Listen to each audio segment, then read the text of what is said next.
रिज़्क़ में बरकत का चौथा सबब है तवक्कुल इख्तियार करना। वमन यतवक्कल अलल्लाहि फहुव हस्बुह इन्नल्लाह बालिगु अम्रिह क़द जअलल्लाहु लहु लिकुल्लि शैइन क़दरा क़द जअलल्लाहु लिकुल्लि शैइन क़दरा। जो शख्स तवक्कुल इख्तियार करता है तो अल्लाह ताला उसके लिए काफ़ी है। वमन यतवक्कल अलल्लाह फहुव हस्बुह, जो तवक्कुल इख्तियार करेगा तो अल्लाह उसके लिए काफ़ी हो जाएगा। इसलिए रिज़्क़ में बरकत का एक सबब है कि इंसान तवक्कुल इख्तियार करे।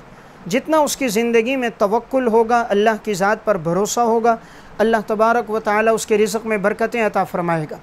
कुरान करीम में तवक्कुल एक ऐसा अमल है जिस पर अल्लाह रब्बुल इज़्ज़त ने फ़रमाया इन्नल्लाह युहिब्बुल मुतवक्किलीन, अल्लाह तबारक व तआला तवक्कुल करने वालों से मोहब्बत करता है।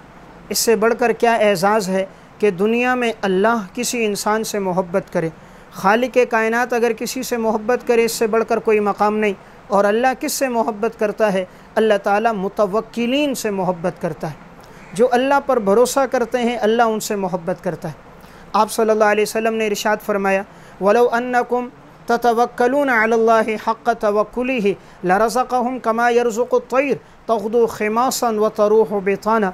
अगर तुम अल्लाह पर इस तरह भरोसा करो जिस तरह के भरोसा करने का हक़ है, अल्लाह तुम्हें वहाँ से रिज़्क़ देगा जहाँ से अल्लाह परिंदों को रिज़्क़ देता है कि ये सुबह निकलते हैं खाली पेट और शाम को लौट कर आते हैं तो इनके पेट भरे हुए होते हैं। देखें, किसी परिंदे का कारोबार नहीं, किसी की बिज़नेस, किसी की जायदाद, किसी की प्रॉपर्टी, किसी का बैंक बैलेंस, किसी की दौलत नहीं, गाड़ियाँ नहीं, मकानात नहीं, लेकिन कभी कोई परिंदा भूखा नहीं सोया। अल्लाह हर परिंदे को रिज़्क़ दे रहा है। सुबह ये खाली पेट परिंदे निकलते हैं जानवर, शाम को लौट कर आते हैं तो पेट भरा हुआ होता है। फरमाया अगर इसी तरह तुम भी अल्लाह की ज़ात पे तवक्कुल करोगे तो अल्लाह ताला तुम्हें भी इसी तरह रिज़्क़ अता फ़रमाएगा। तो इसलिए चौथा अमल है तवक्कुल इख्तियार करना।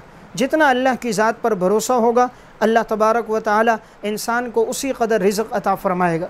हज़रात सहाबा की ज़िंदगी में आपको एक वसफ़ नज़र आएगा।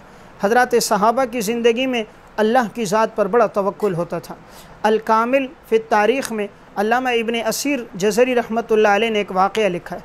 हज़रत उक़बा बिन नाफ़िअ रज़ियल्लाहु तआला अन्हु लश्कर लेकर चलते हैं। जब ये लोग एक जंगल में पहुँचते हैं तो ये एक ऊँचे टीले पर खड़े होकर सबको खिताब करके हुक्म देते हैं। जंगल के जानवरों से ये मुखातब होते हैं, अय्यतुल हय्यातु वस्सिबा इन्ना अस्हाबु रसूलिल्लाहि सल्लल्लाहु अलैहि वसल्लम। ए दरिंदो, ए चौपायो, हम नबी अकरम सल्लल्लाहु अलैहि वसल्लम के सहाबा हैं। इन्ना नाज़िलूना, हम लोग यहाँ पर उतरे हैं, तुम लोग सब के सब यहाँ से कूच कर जाओ, इसलिए कि अगर इसके बाद हमने किसी को पाया तो हम उसे कत्ल कर देंगे।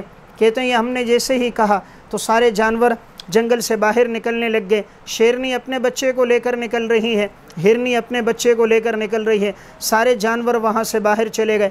बर्बर कौम ने जब ये देखा अल्लाह की ज़ात पर इनका इतना तवक्कुल, जानवर भी इनके हुक्म की इताअत कर रहे हैं, तो ये देख कर बर्बर कौम के अक्सर लोग मुसलमान हो गए।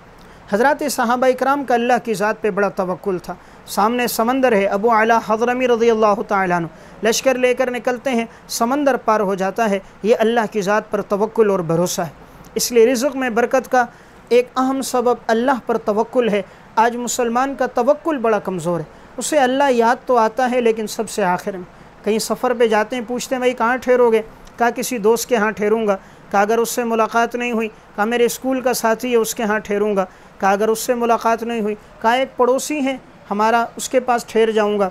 कहा भाई अगर उससे मुलाकात नहीं हुई, कहा फ़लाँ हमारा रिश्तेदार है उसके यहाँ। कहा अगर वहाँ भी मुलाकात ना हो सकी, कहा भाई किसी होटल में ठहर जाऊँगा। कहा अगर होटल में भी कमरा ना मिला, कहा अल्लाह मालिक है। तो देखिए हमें अल्लाह याद तो आया लेकिन सबसे आखिर में आया।